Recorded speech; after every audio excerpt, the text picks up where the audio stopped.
Hello everybody. You know what today is? It's Wednesday, and that means it's stream time. Today we're going to be creating this world map with the fantasy world style. Now making a world map can be quite a laborious endeavor considering all that it entails, right? So today we're going to focus on process, because process is going to make the map making easier, it's going to be more fun, and it's going to yield better results. So process is everything. Well, let's not waste any time. Let's jump right in. Now, if you want to follow along on today's stream, you're going to want to clone and edit this map. I provided that in the chat for those of you who are watching live. If you're watching on YouTube, you're going to find that in the video description. So let's get started. Let's just do some basic terminology to get started, because it's nice to know what exactly everything is. So let's just start with our basic terms and definitions. And sometimes it's nice to actually create the layout of your map first, meaning all the map elements such as the frame, the key, legend, the scale, the title. By putting all of those down in a layout first, you'll know where to put landmasses and how to avoid from the scale or the compass or the map title from hiding any of the landmasses that you're going to end up creating on this map. Hey, Musical Rogue, so glad that you're here. Yes, absolutely love it. I've been really excited about this stream. World maps are incredible. Hey, first time chatter. Mamian, welcome. So glad that you are here. Wicked, hey, Deathlock. So many good faces. So glad we got new people here too. I love it. So as I was saying, first you might want to consider kind of creating a layout with the path tool to kind of create some of the map elements. That's going to be like your key and your legend. I do not speak Spanish, apologies. With a key or a legend, which is going to have basically making all the icons that aren't labeled, you'll move that into the key and the legend. The scale is going to be used for measuring between two distances. Obviously your map title, compass.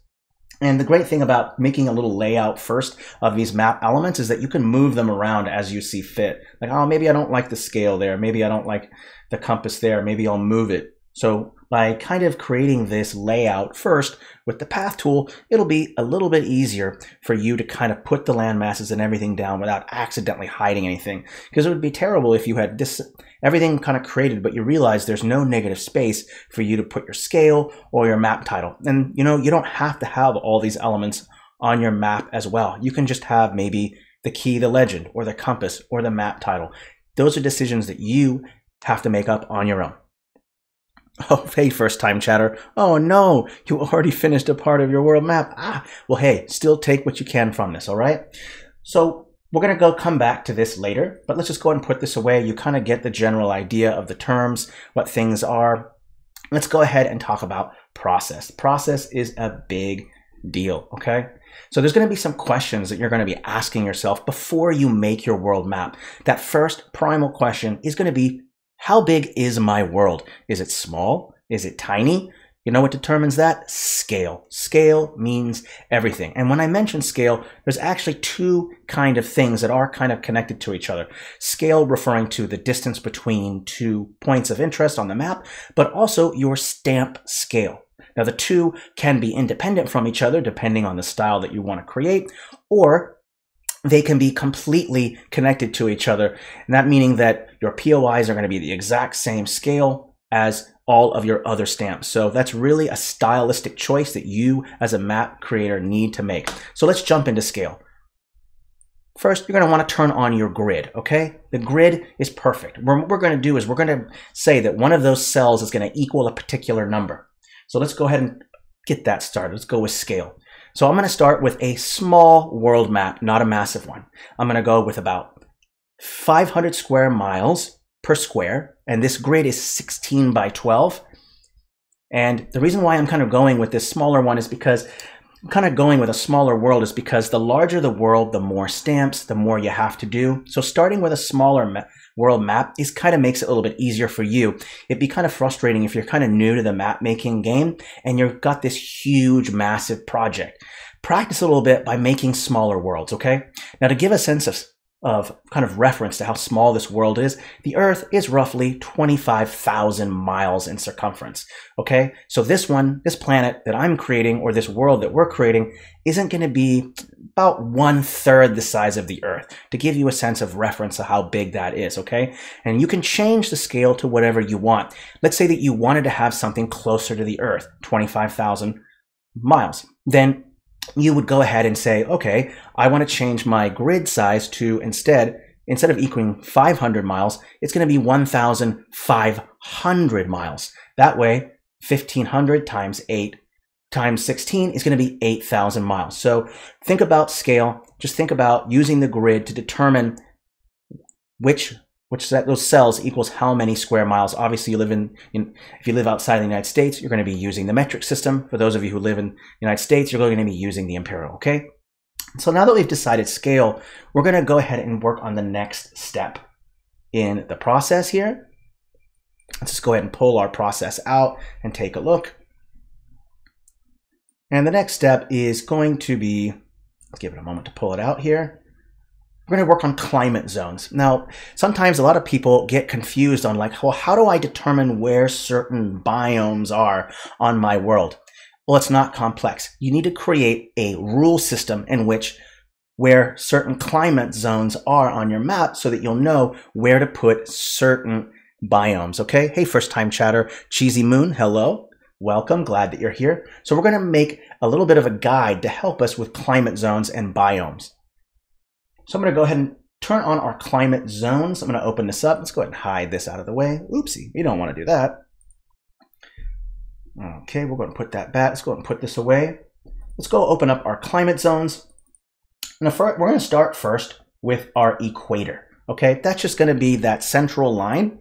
And we're going to use a lot of Earth physics, or we're going to try to do something similar to the Earth. So we'll put the equator in the center. After you've added your equator, remember you're using this grid. The grid is so useful. It's not just for scale. You can use it to make all kinds of graphs or kind of guides that you need for building your world. Next is going to be the tropics. Okay, then you're going to have your subtropics. Then we're going to have our temperate zones.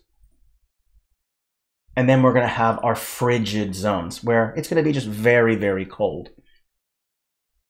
So now that we've created some rules, and the rule is what is these climate zones, now you'll know where to put those biomes. We'll come back to this climate guide later. Okay, once we get the land masses down and have the mountains down, then we can really start deciding where to put that. So let's go ahead and put this away for now. We're going to come back to climate zones later. It's just a guide to kind of help us out. We're also going to create another guide, a biome guide. Okay, now that we know where each climate is, you want to create a biome guide as well to kind of come back to when you're confused about, oh, well, what kind of biome do I put in this area? So within these, you're going to have tundra, taiga in your frigid zones, grasslands, temperate rainforests, chaparrals, cold deserts in your temperate. And these are not a definitive list. There is a lot more biomes. I recommend you just look those up. Okay.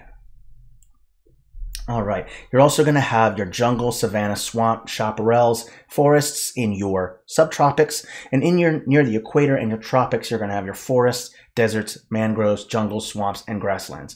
This guide is just there to help you so that when you finished your mountains and you're ready to put down your biomes, you'll know what biome and where to put it, okay? Because we've already determined the climate zones, and now we've determined the biomes within those climate zones. We can kind of move on to the next step. We'll come back to that a little bit later. It's always nice to have these kind of guides. We're setting down rules. We're setting down the rules on our scale. We're setting down rules on how to do climate zones. Next is to make land masses. Okay, let's go and put this back here.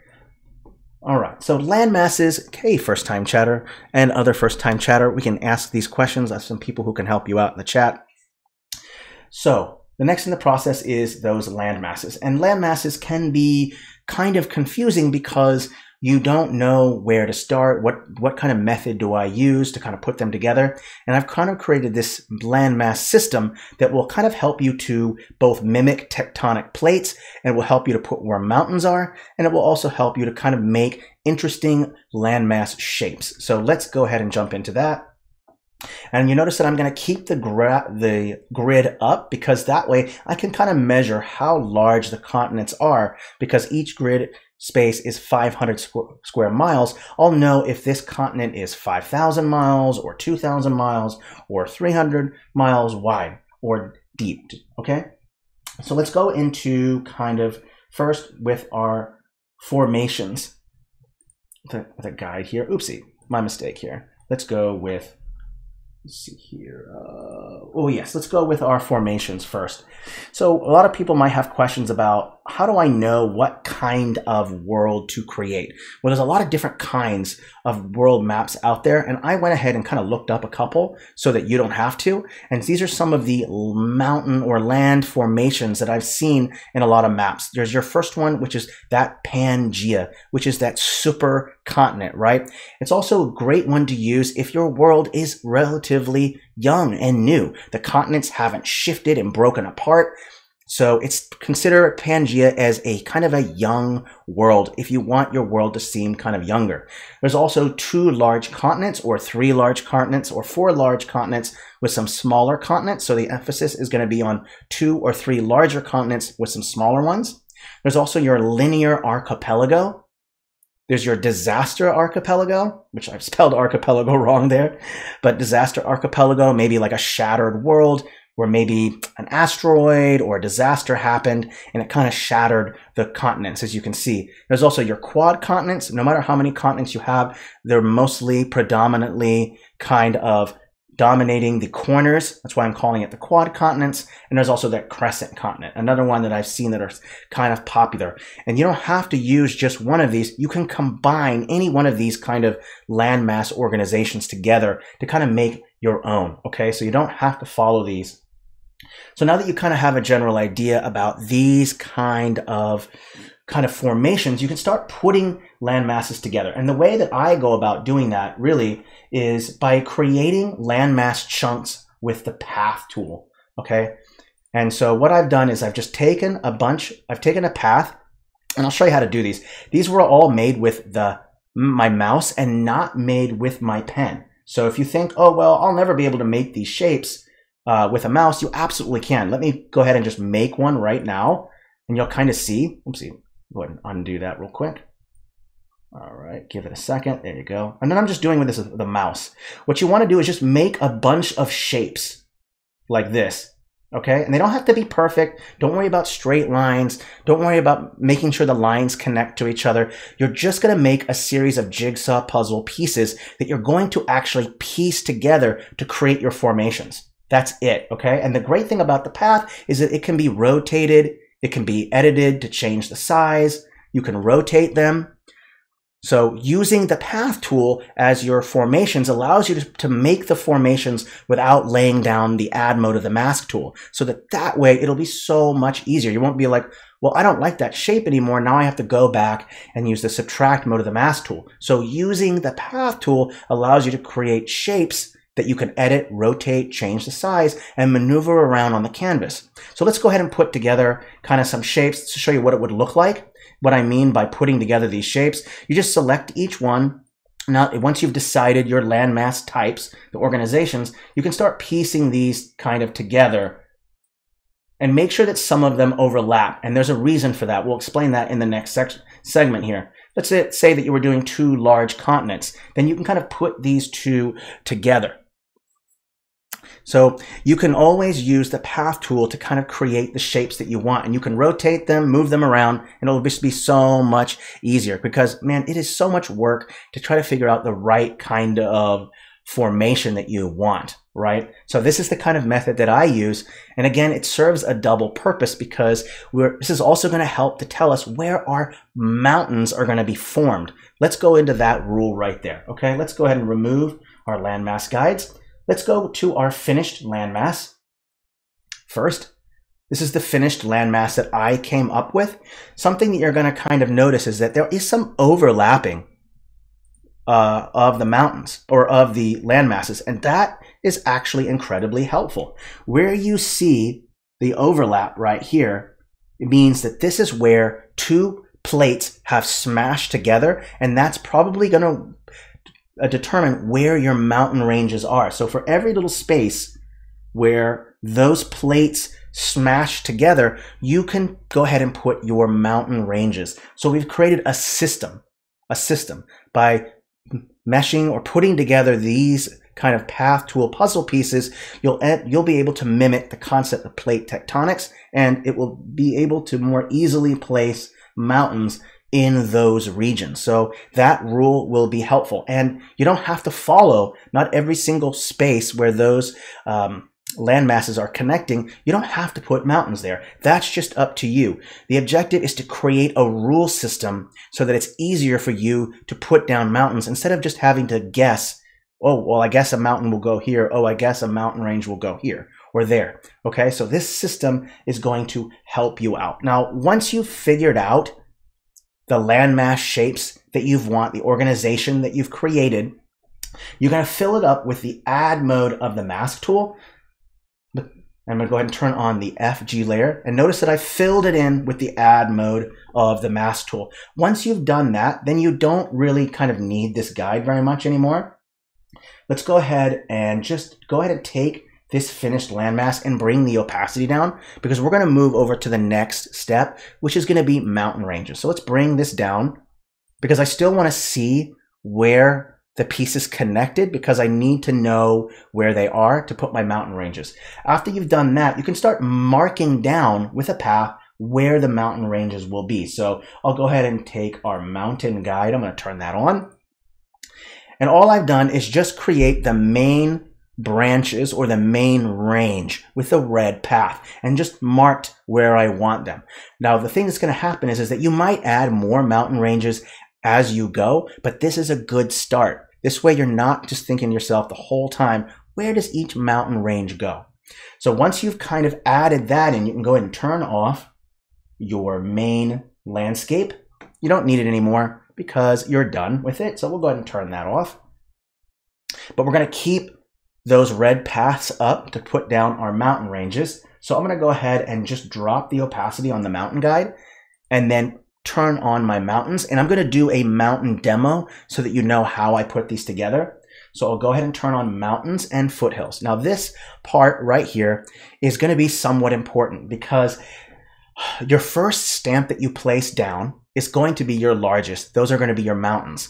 Once you've placed down your mountains, that's going to be your centerpiece stamp. You're going to be using that as a reference for the scale of the rest of your stamps. So you're going to be referencing the mountains up against other stamps to see, oh, is this the right size? Now that's if you want to stick to very specific scale. There are different styles where you might decide, well, I want some things, some regions or areas or mountains to be blown out of proportion for emphasis. So you can break the rule of scale as an artistic choice. That's up to you as an artist and as a map maker and what style that you like. We'll go more into detail about scaling stamps a little bit later. Let's go ahead and break down how I put together these mountain ranges, because I have a method, a process that makes mountain ranges very, very easy. So let's go ahead and turn off our mountain guide. We don't need that anymore. It's all been put together. Okay, I'm going to go ahead and zoom in so you can take a look. And for mountain stamps, choose whatever mountain stamp that appeals to you most, okay? There's no right or wrong mountain stamp to use, so you just need to decide for yourself what kind of mountain stamp you want to use. So let's go over to our little demo island right here. You see there's nothing going on over here. Let's go ahead and put that together, okay? So first, right, we had a line. Let me go and push this down all the way. Let's just create a line, okay? So this is where our mountain range is. And I recommend that when you make your mountain range to use a little bit of an S curve. Think of your rivers. They like to meander.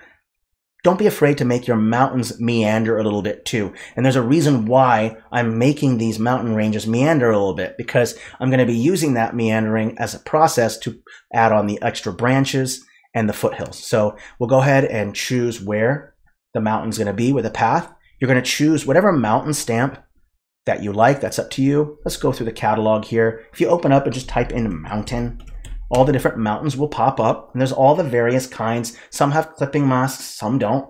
I'm just going to go ahead and stick with this dark mountain right here. And I'm going to stick with this particular scale. For these ones, I went with about 25 for the mountains. 25. And what you'll do first is just make the main range. You'll follow that path and go all the way to the end, from point to point. Let's just go ahead and scroll up here to make sure that we're going up. And of course, you can always add, if you feel like some areas were missed, just go ahead and throw it in there. Now, at first, it's going to look kind of weird, right? But that's okay. Don't worry. We're not done. After you finish the main branch, you'll want to do that next step, which is, or the main range. You'll want to start putting down some, you're going to want to start putting down the branches. And the way that I go about branches is pretty easy stuff. Wherever there's a slight change in curve, like here, here, I'm going to add some branches. So you'll notice that there's a curve there. I'll show you how I go about doing that. I'll take that same mountain stamp that I used, and I'm going to make the branches slightly smaller. I'm just going to go down 5 sizes, so from 25 to 20, and then I'll go ahead and add a branch that kind of goes off here, a branch that goes off here. There's a branch that goes here. And then you can also go in and do individual clicks to kind of make your mountain range as wide as you want. If you want a wider range, then just single click some mountains around this. And don't forget to have them branched off a little bit. You can have branches coming off of branches. Just follow the same technique. Wherever there's a curve in your line, just go ahead and take a branch coming off of there. If you see there's too much of a curve, and you don't like that, go ahead and add in some more ranges to kind of create a locked off area where possibly a desert might go, okay? So making a mountain range is easy. The main ridge, the branches, and then finally, you're gonna add some hills, okay? And you can stick with 20 or 25. I'm gonna go with 20. I want the hills to be smaller. And just go ahead and place them, pox them around, snug them into the mountain range. Don't be afraid to have them overlap a little bit. Just have them snug right in. Just single click it. You're not going to do any drags. And it's up to you how much foothills that you want at the base of your mountains. If some mountains will have a lot of foothills, some might not or have none at all. It's up to you, okay? So I'll go ahead and place these hills. Don't forget, remember, go ahead and just snuck them right into the mountain so it has this more natural feel to it. There's not some kind of barrier between hills and mountains. So go ahead and just kind of place them in there, single click, put them where you want them. Look at that, 249 changes already. Oh my goodness. No joke, huh? So the process is simple. The main ridge, the branches, and then the foothills. It's really just as simple as that. It's an easy process that you can kind of put together. I'm going to go ahead and select everything that I just made, and I'm going to group it. Okay, I'm going to group it. Just select everything and press that G key. It will group. And I'm going to go ahead and turn off our that path right there. We don't need that either. Okay. Let's see here. Oh, is the path? Oh, I see. It's all in there. Let me turn off that path. Just one moment. Thanks for bearing with me, everybody. Okay, let's go ahead and find that path and turn that off. Don't need that no more. There you go. Excellent. Okay, so now once you've put your mountain ranges together, you've put all those mountain ranges together, you can start putting together biomes. Now, the reason why you want to put mountains first is because mountains are so large, they create their own climate, and they have a huge impact on other biomes around them. For instance, deserts might be snuggled up against a pair of mountain ranges where wind or moisture from the ocean cannot reach it. So mountain ranges are so important. Place them first before you place your biomes, because remember, mountains are so large, they create their own atmosphere. All right, let's go ahead and zoom out and just take a look. Let's go ahead and decide where we want to put our biomes at. So having a little biome kind of marker.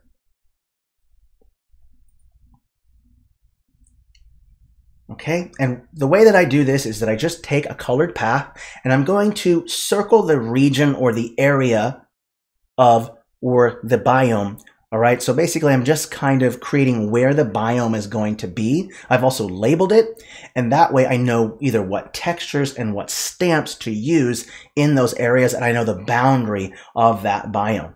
Now you can keep this little biome marker up for yourself so that you can stay within the bounds, or you can memorize it. It's up to you. But guides, these little guides that we're creating are going to be so much helpful. It's so much easier when you have a visual guide than trying to do it all just by kind of guessing where it is. So using these guides is going to be extremely helpful. I've already labeled where all of my biomes are, what they are, and the overall size of the region. So we can go ahead and turn that off. And now we're going to go into the biome part. Now biomes, there are two approaches to making biomes. There's a stamp centric and a texture centric technique. Now for those of you who have a powerful machine and don't experience any problems with lagging, you might want to go with the stamp centric, meaning that the majority of your biomes are going to be comprised of stamps and textures. Okay. Now if you have a strong machine, that's great. And it comes with its own pros and cons. If you have a lot of stamps, then it might cause some lag. It might cause some issues for you. So you might want to switch then, if you have not as strong as machine, switch to a texture-centric way of doing it. And textures are going to be super important. So decide for yourself where the emphasis is. Are you going to put the emphasis on stamp-centric or texture-centric? That's going to be up to you, okay? I'll start with stamp-centric because that's what a lot of people kind of start with. And so I'm going to open up my forest. The first biomes that I like to start with are forests because they take up so much space. They're rather large and they are an abundant biome on pretty much a lot of the worlds that you're going to create. Not every single one of them, but a majority of the worlds that you're going to end up creating. There's going to be vast swaths of forests. That's how beings breathe. Forests help to create, trees help to create the oxygen that you need to breathe. So having a lot of trees is going to kind of be more on the more realistic side of things, okay?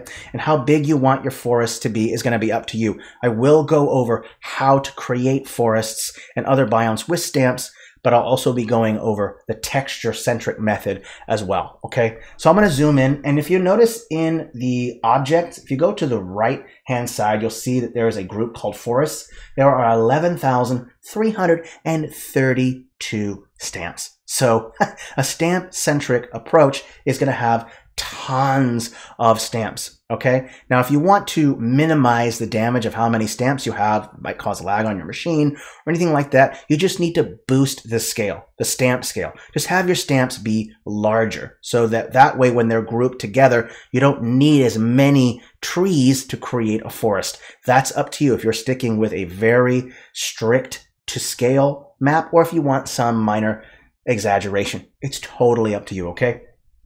So now I'm going to go ahead and delete the stamp centric because this is just causing a lot of lag on my machine. But I wanted to show you what it looks like when you have a stamps. It kind of creates this nice kind of dimension to it when you have these stamps because it's trying to mimic a 3D look with all the stamps kind of grouped together. And so maybe that's the style that you like. Maybe that looks good to you.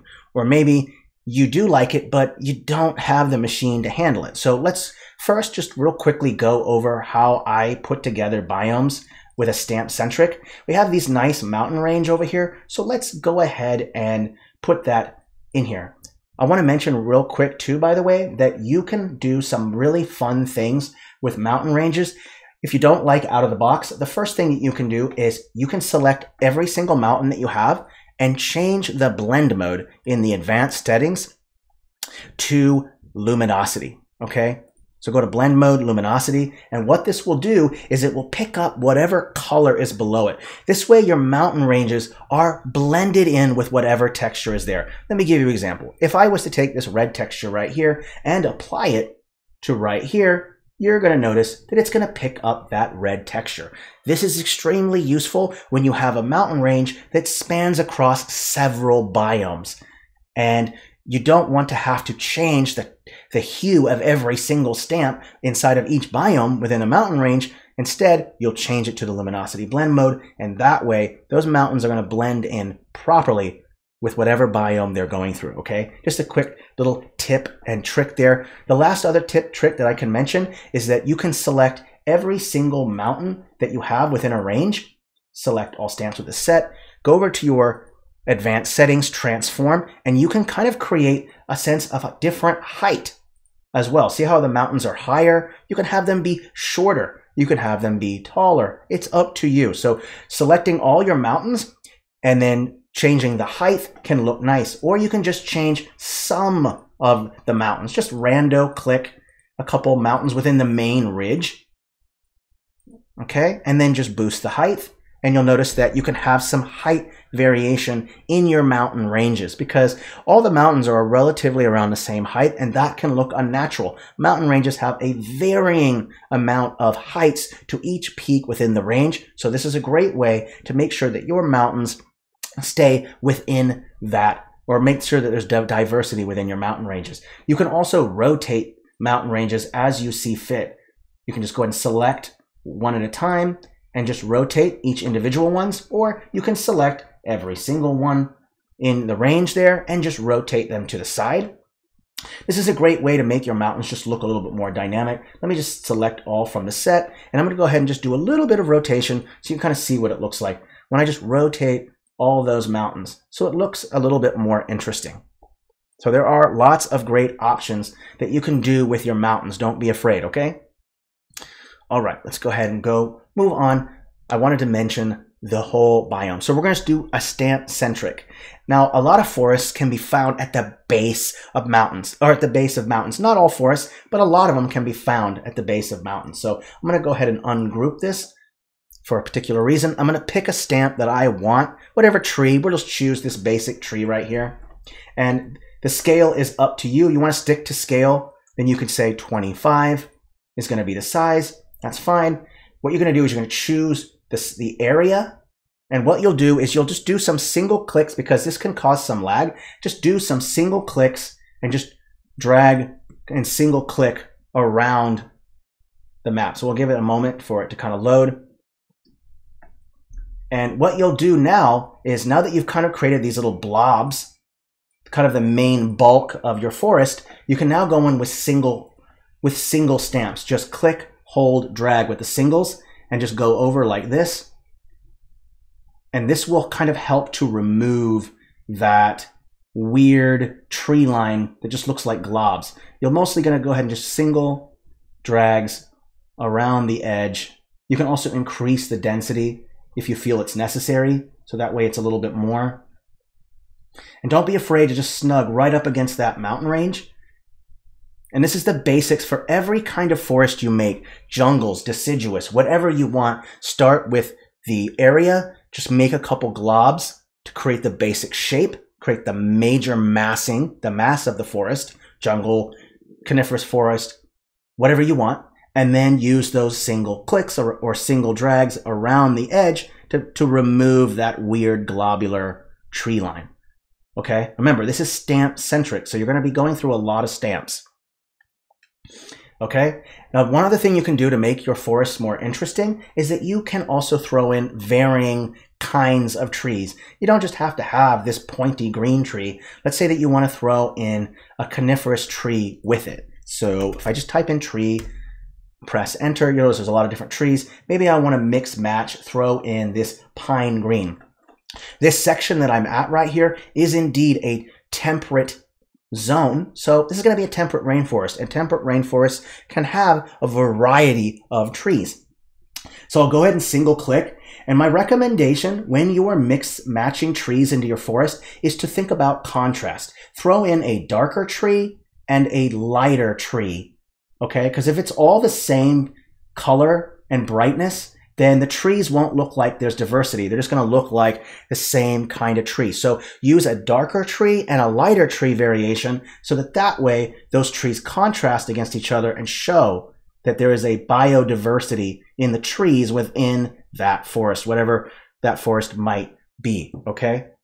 So just kind of keep that in mind. And this is going to work for every forest that you do.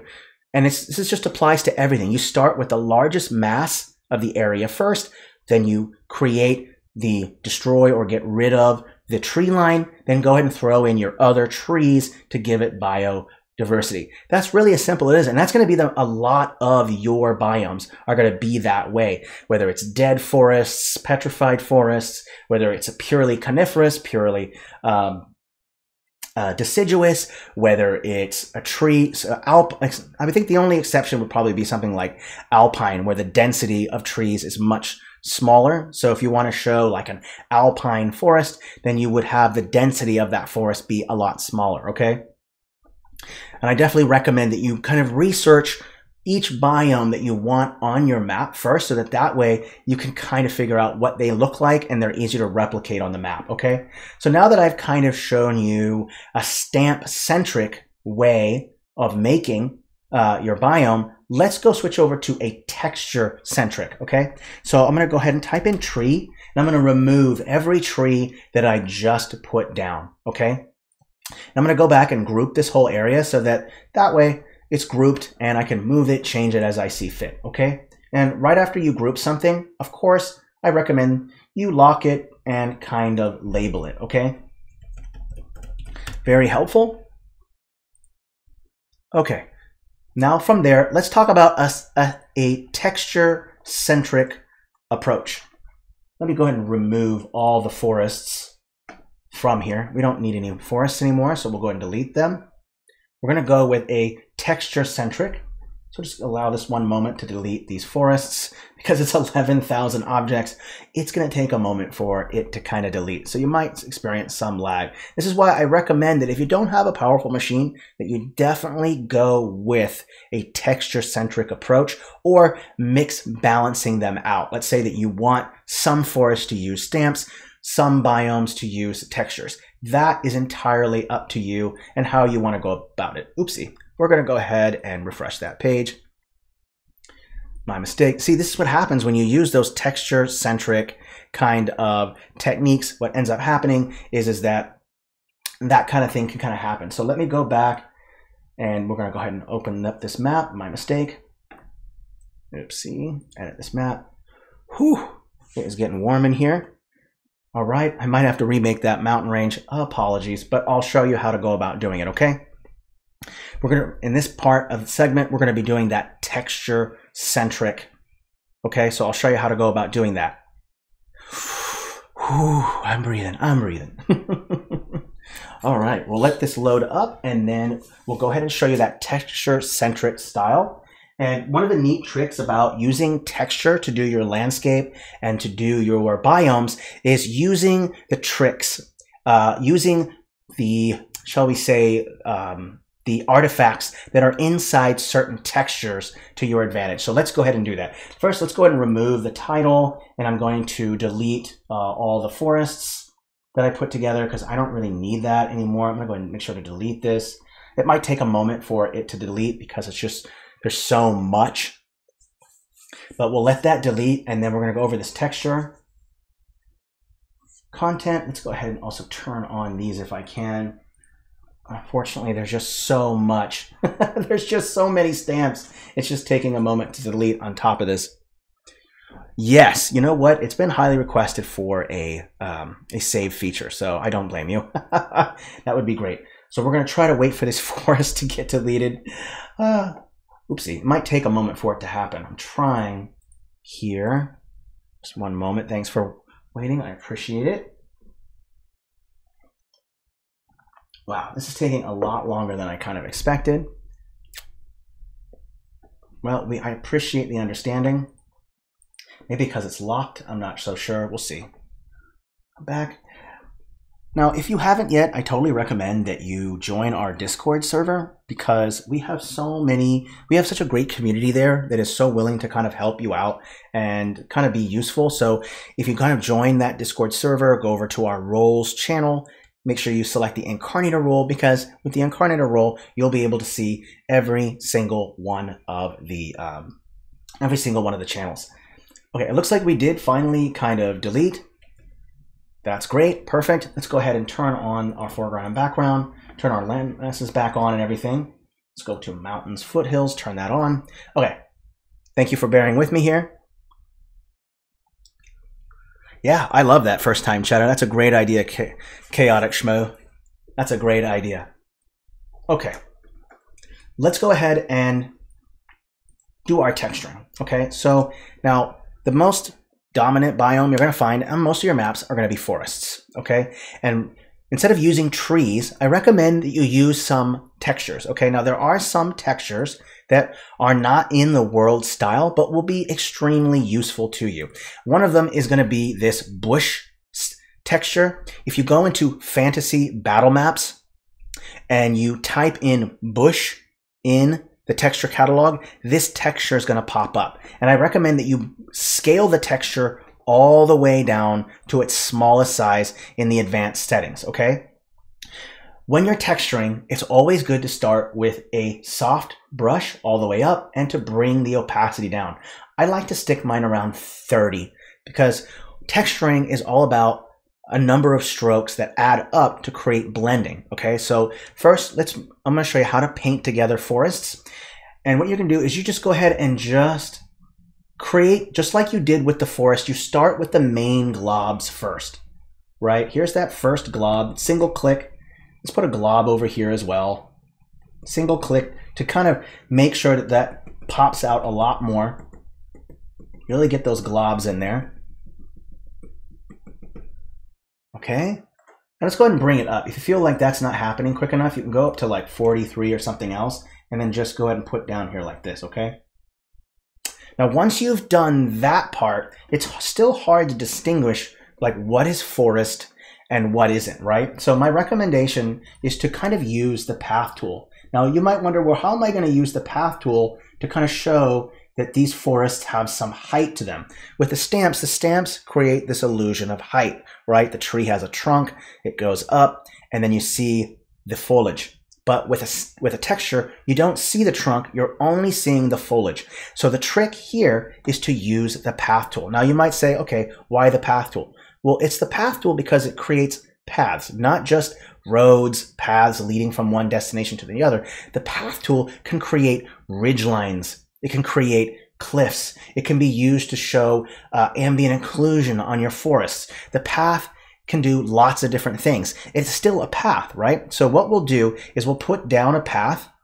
We're going to switch the color to black, and then we're going to switch to blur, and then we're going to go ahead and make sure that the blur is removing much of the hardness of that, and we're going to bring down the opacity a bit. Let's change the width a little bit too. And what you'll do now is just take the shape of the forest and just go around it like this, okay? And all you've done now is create a shape to where it looks like this is where the tree line is. And you can just go, you don't have to make it an entire single line. You can do several lines. And ambient occlusion, this shadow, this is what we call ambient occlusion. Oh, occlusion, not inclusion, sorry. Ambient occlusion. So you see that I've kind of created, it kind of looks like those forest areas have now kind of created a little bit of a shadow to make it look like those forests are popped up. So now that I've showed you that technique, well, let's go ahead and turn on all the shadows that I've used. So let me go over to forest shadows. I'm going to turn those on. Now you'll notice that there's shadows now near all those forested areas, and it looks like they're kind of just popping out, right? Now it's not the same as using stamps, but it's still effective and looks good when you know how to do it right. And the trick is just to make clusters with the texture and just ring those clusters with the path tool. That's it. That's how easy it is. Now you can also use the path tool to create landscape as well. Cliffs, maybe cracked ground, whatever it might be. So let me go ahead and turn that on, and I'll show you how I go about doing that. Landscape shadows, let me turn that on. And you'll notice that there are some paths now that kind of create these kind of cracks. Let me go ahead and turn that landscape shadow down a little bit so you can see the difference.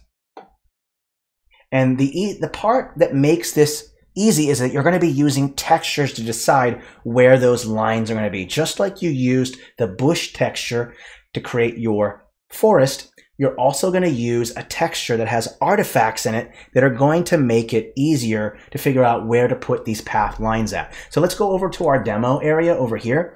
And my suggestion is to choose textures that have negative spaces. Alpha textures are great. Notice that this texture right here is an alpha texture. It has transparency and it has all these nice negative space where I can use those shapes within that texture to put my path. So what I'll do now is I'll bring the opacity back down, and I'm gonna go ahead and fill in any space where there's no trees, okay? So I'll just go ahead and do this. We'll fill it in like this. Just go ahead and go around the trees. Don't try to go into the tree area, just the negative spaces where the trees are not at, okay? And I just wanna give you kind of a little bit of a heads up. We'll be making a lot of world map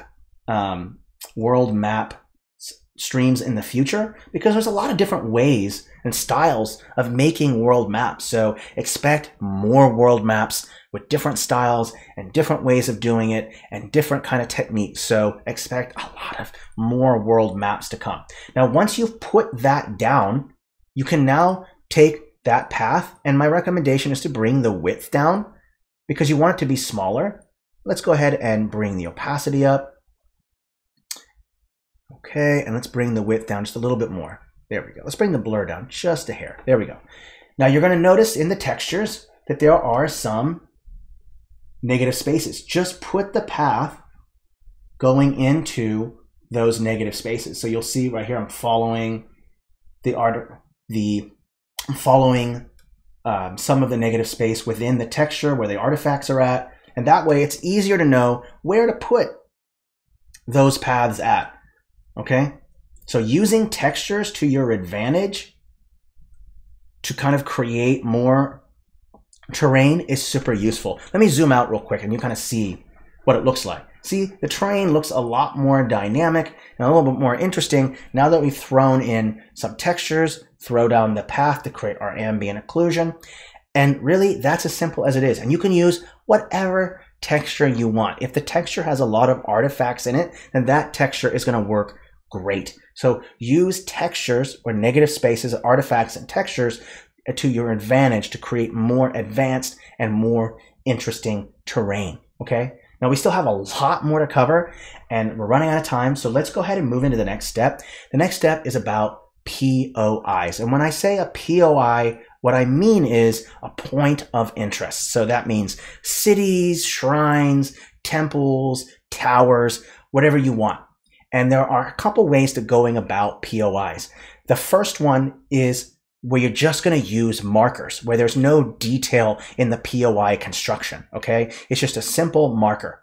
I recommend using markers if you have a lot of locations, and I mean a lot. If you've got 50 to 100 locations on your map, you don't want to spend the time to make every single detailed point of interest on your map. So instead, use markers, because markers are going to be a lot easier. You're just not going to take nearly as much time because you're not composing each POI on the map, okay? So use markers when you have a lot, okay? So let me go ahead and just open up the first POI. I'm going to open this up real quick. And when you're making a POI, you start first with the markers. You're going to choose where you want them to be. And the way that I choose where things to be is to use negative space. If you see a negative space, an open negative space like a valley or somewhere in between two mountains or an open space somewhere, those are good places to put your location. So you'll put down your markers first. So remember, markers if you have a lot of locations. You see how there's a lot of markers on here? It's because there's a lot of locations, right? So that's what you're going to use. After you've put down all your markers, you will then put down your roads. You're going to connect all of these roads. Okay, now the reason why we put down terrain first is because roads go around terrain. It's not the other way around. So if you put down your terrain first, it'll be easier for you to decide where your roads are going to be. There's a couple things that I recommend when doing your roads. Whatever you do, don't make your roads go straight. Okay, your roads need to meander, just like rivers, meander around the landscape. So when you're connecting 2 points of interest, make sure that it's moving around the terrain to get to the next point. That's how you make more realistic roads. Hey, Fish Dinner, first time chatter. Hey, great suggestion. Love that. Yes. Absolutely great suggestions. Making multiple versions of your map is a great idea. Thank you so much. Hello. Okay. Now, there's some other things that I want to mention about roads and paths. Is you'll notice that some paths are a solid white line, while some are a dotted line. Be creative about your paths when you use them.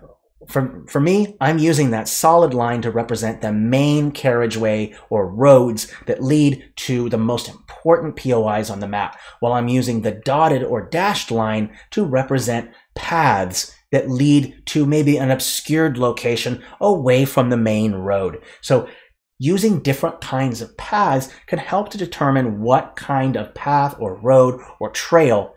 Okay, and that's important. The other thing I want to mention is that create multiple routes to multiple locations, to a single location, because players like options. They don't want to feel like they're in a video game, in some kind of narrative-based video game where they're forced to go to this kind of location. They like making options. They like having choices. So create roads, multiple roads that lead to one location. So that way there are multiple ways to get somewhere, and that spices up your campaign a little bit more, right? And it gives your players the sense of choice that they deserve because, hey, they should decide where to go next, okay? With a little bit of guiding, of course, by the DM. All right. Last step, once you've put down all those markers or POIs, you'll go ahead and use your labels, okay? And there are multiple ways that you can go about labels. Personally, what decides labels depends on how many points of interest you have. If you have a lot of points of interests, you don't need to label every single one because what's going to end up happening is the text is going to cover up all your land and you won't get to see the beauty of the terrain of the world map you're working on because world maps focus on the terrain of your map and you want that terrain to not be hidden by text. So if you have a lot of points of interest, you only need to label the most important locations on the map. So capitals or maybe an important inn or tavern or whatever it might be. That's your discretion. Now, if you want to label everything, then I recommend that you instead kind of go with using a legend or a key so that way you don't have to label everything. You'll just have what it might be. Like this is a keep, this is a tower, this is a city, a village, whatever, okay? So just remember, labeling is really determined on how many points of interest you have. Now that you kind of figured that out, we're going to go with another style that's going to step away from the scale a little bit. So even though these POIs that we're going to create and construct may be larger than some of the mountain ranges, it's an aesthetic choice, an artistic choice that you make because sometimes maybe you want to create some points of interest that have a little bit of detail to them, and that way it's a little bit more interesting. So we'll go over how to put that together. So let's go ahead and turn off our POIs 1, and let's go into that other one. Let's go into POI 2, where we're going to be constructing the points of interest. Let's open this up real quick. One moment. Okay. Let's go ahead and open these up. Remember, you start with the POI first. You're going to start with, then you're going to go with your roads and paths, and then your labeling. Okay, I'm going to go and zoom in real quick and kind of show you. Now this again is an artistic choice. It's up to you. If you want to have a little bit more detailed POIs, that's nothing wrong with that whatsoever. That is an artistic choice. And even if it falls out of scale with your mountains, that's okay because the POIs are not meant to be in scale. They're meant to be exaggeratedly large so that people can see what that POI kind of looks like. That is entirely up to you, okay? Just know that if you have a lot of these kind of POIs, then you might want to consider using the markers instead, because you'll have to put together each location, all right? And I'm going to show you a little bit about how to put together one of these POIs. It's not complex. It's actually pretty easy. So putting a POI together is simple. Let's go over to here. Let's go ahead and turn on our stamp demo. The first thing that you're going to create is your base stamp. And your base stamp is probably going to be something like a mountain or a hill or a mesa or a tree. It's up to you, okay? You decide. You want to create your terrain base. That in which your structure is going to stand upon. After you've chosen that, then you'll want to go in and put down some stamps on top of that. It's nice to put things on top of a piece of terrain like a hill or a mountain, because those positions are more defensible because they're higher up. You're using the terrain to make the position more defensible, okay? So it's always nice to use a base. So using a stamp as a base. After you've put down the structure, then you'll put down the flora. Okay, so you're going to put some trees, whatever you want. Maybe you want to put like a cherry tree in there just to kind of break it up, make it a central point of the POI. It's up to you, okay? So start with the base, the terrain, build the structures on top of the terrain, and then put some trees to kind of encircle it, kind of create a frame around it, or just pock them around to kind of give it some detail, okay? And a POI can be as detailed as you want. It can be as simple as just one stamp like this Boggerton right here, or it can be a series of stamps that kind of makes like a complex.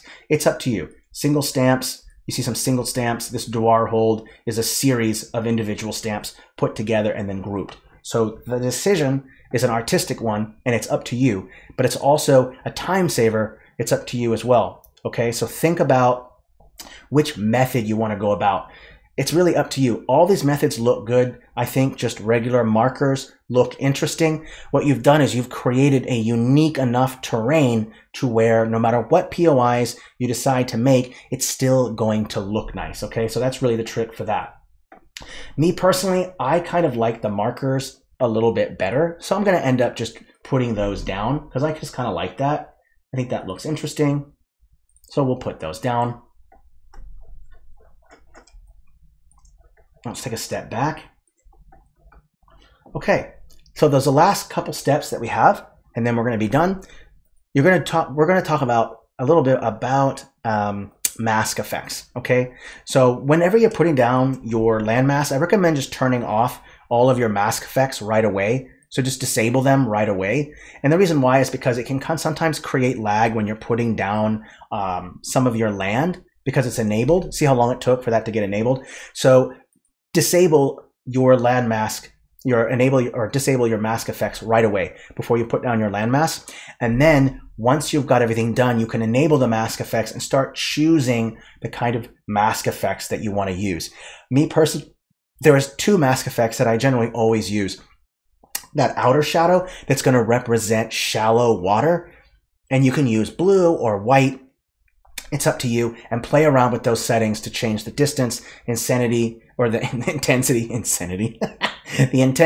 the distance, the shadow, blur, color, whatever you want. I usually go with a lighter color, blue or white, and that's going to represent your shallower water around your coastlines.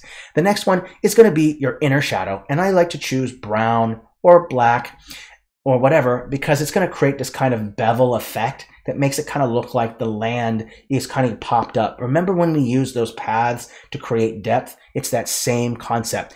And you can even use paths if you want to make your landmass pop out. That is an aesthetic choice. Let me show you. If I put down a path right here like this and put it up against here, you'll notice that that section begins to pop out a little bit. Let me go ahead and just change the settings just a little bit, and we'll increase the intensity, and you'll notice that just a single path can have huge impact on the terrain. So if I go ahead into shadow and just increase the intensity like this, you'll kind of notice that that part of the land begins to pop out. So path tool is absolutely important. Let me see, I'll put another one right here.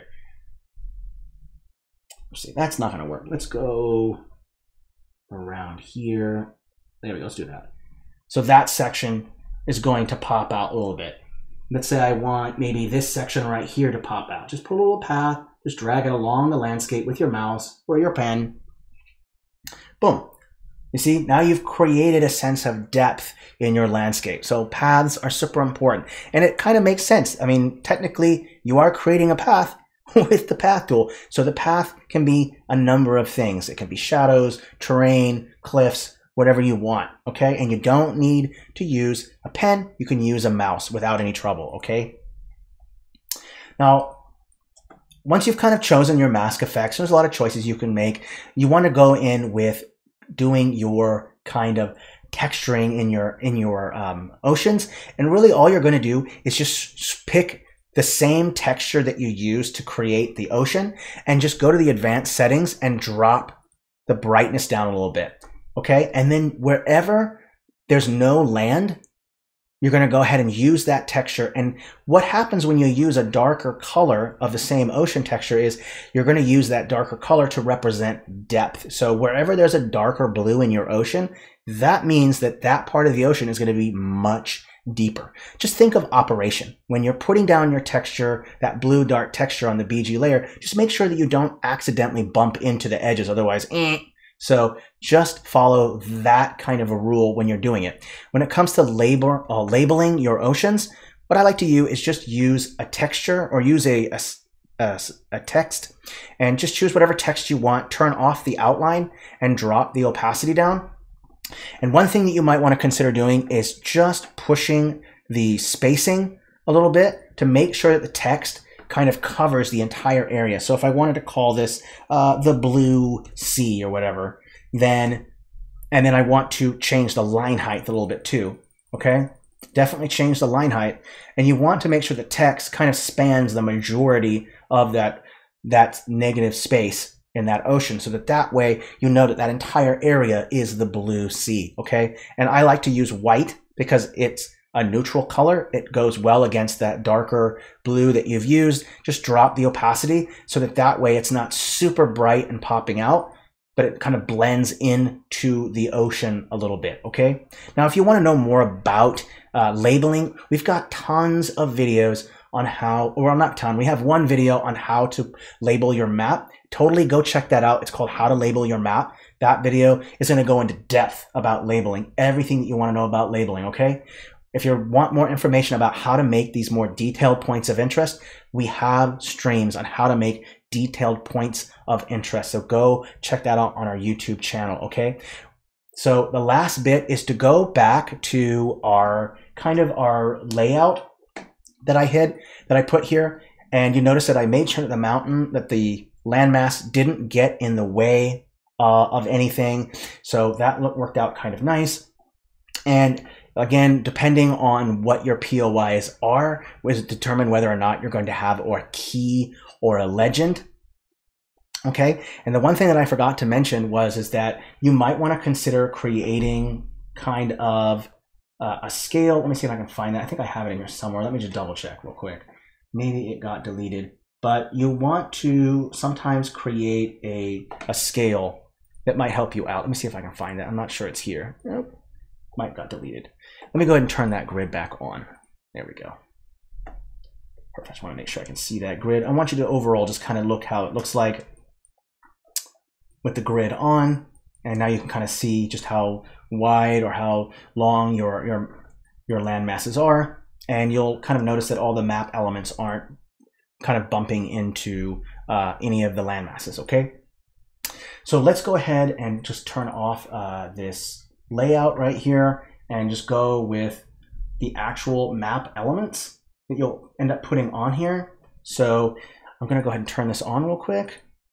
Got this map elements, and with your map elements, let's talk about map title. And we can go more into depth with this maybe in another video. I think it is in our How to Label Your Map, but you can use the compass to also act as your title as well. And you'll notice that I have some radial lines, some lines that are, or paths that are radiating from that. Some of you might say, well, I've seen on maps, how do I make those radial lines kind of only show up on the BG layer, you're going to flatten them. So if I open up my map elements here and I open up the compass, I'm going to select all the paths like this. Just select them all. Let me zoom out so you kind of take a look. And you'll see that yellow hamburger menu right there. Just click that and select flatten to BG. And now your lines will only be on the BG layer, okay? All right. And don't forget that once you've got all your POIs down, you will end up taking those symbols and moving them over to the legend or the key, okay? All right, the last couple things that I do want to mention are just putting down filters, because filters can have a huge impact on what your final product is going to look like, okay? So we'll open up our filters here, and we're going to go through kind of a bunch of them to kind of see what works best. One of the absolute ones that I love to use is going to be the vignette. And I've put the vignette on layer -5 so that that way the vignette or the vignette does not hide the legend or cover any of the frame. So putting the frame on layer +5 and then putting the vignette on -5, that way they won't get in the way or hide any of your map elements. You don't want to do that, okay? Now once now what that vignette also does is it kind of blurs out the edges, putting the focus into the center of the map where most of the land masses are at, okay?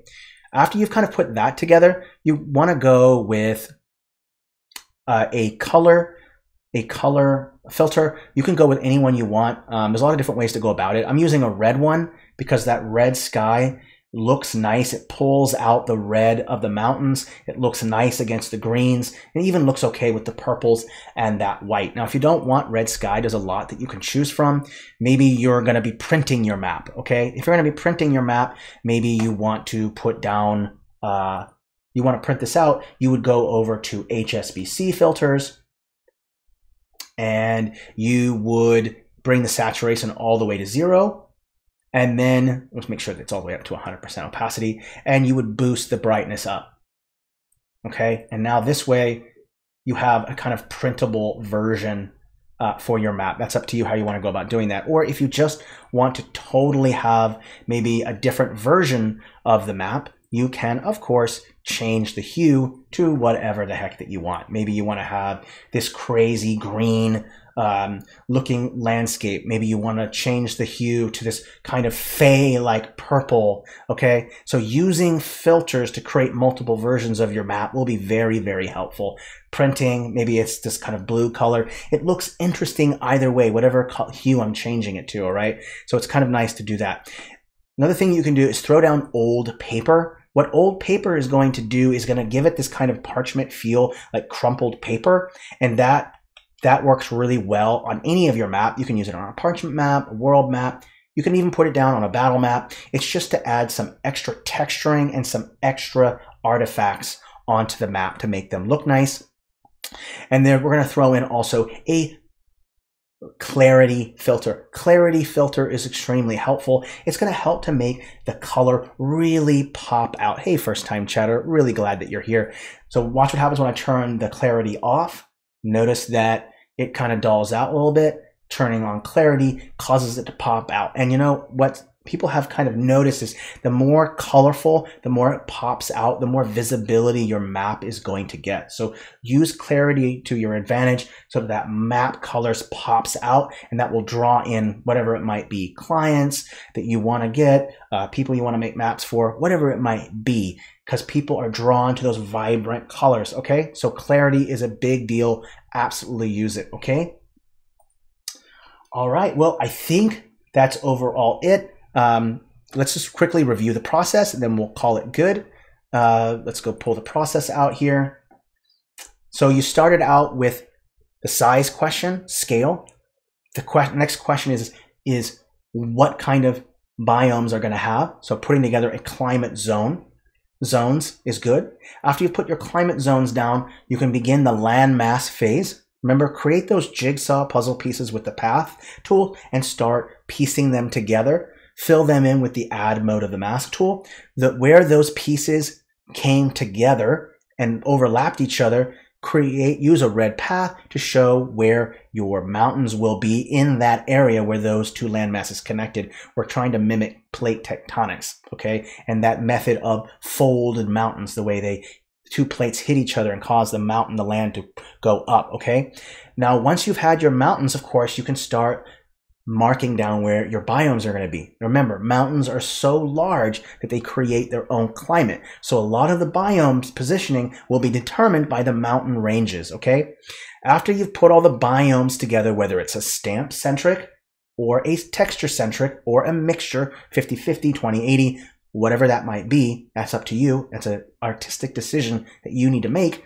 Then you can go on to POIs, okay? And remember, with points of interest, the more you have, then you're probably going to want to go with markers. The less that you have, maybe the emphasis is on the landscape and not on the points of interest, or the emphasis is on the points of interest, then you can kind of create more detailed points of interest. Then you need to connect all those points of interest with a path, with roads. Don't forget, there are varying types of roads for different places. For instance, you'll notice in this desert area right here, I've put no road whatsoever that kind of connects these 3 points. There's a reason for that. It's because it's a desert, okay? And I don't want there to be an official path that people follow because it's a desert and I want people to get lost in it. So sometimes removing paths or not adding a path to certain areas makes it kind of like, well, how exactly do I navigate through this area, okay? So not adding a path can also be extremely helpful, okay? After you've done that roads, then you'll label things. Remember, labeling is determined by how many points of interest you have. If you have a lot of points of interest, I don't recommend you label every single one of them because they will hide the map. They'll hide your beautiful landscape. They'll hide the map. Don't do that. After that, you'll have put together your title and your frame wherever your title might be. It can be in a corner somewhere. Maybe you don't want to have a title at all. You don't have to have you don't have to have a frame or have a title or a scale or a legend. That's up to you. Those are artistic decisions that you need to make, okay? Finally, you'll add filters to create the style of the map to change the overall visual aesthetics. We went over the filters. There's various filters that are going to drastically change the style of the map. HSBC, changing the hue, or using a black and white filter, or using a color filter to change the overall color value of the map. All those things will be important to you. So just when you're making a world map, just make sure that you follow this process so that it will be easier, because world maps are a laborious endeavor. They take some time. To speed up that process, or to speed up the map making, follow this process from 1 to 8. And you can always go back, switch between them if you get tired of working on step. Let's say you're tired of making POIs. You just move straight to roads and then go back to POIs, okay? So follow these processes, and that way making a world map will be so much easier. I'll also be sure to save this map so that way you can use this map for yourself. So I'll go ahead and save this. All right, so that's the last stream of this month. I've already put together the streams for next month. Next week, Wednesday, 3 p.m. PST, this same time, we are going to be making a dungeon. We're going to be showing you all the different types of organizations that you can put together, because dungeons can be kind of hard to put together. You don't know where to start. Do I have 1 chamber, 30 chambers? Do I connect the paths? Do I use the grid? Many different ways to form a dungeon. So in next week's stream, I'm going to show you how to make dungeons, how to make them quick, easy, and to make them fun. Again, it's all about process. All right. Hey, thank you so much. Appreciate you all for being here. I look forward to seeing you all next week. Don't forget to join our Discord. Please stay safe and healthy, and merry map making. Goodbye, everybody. Thank you so much. Take care, okay?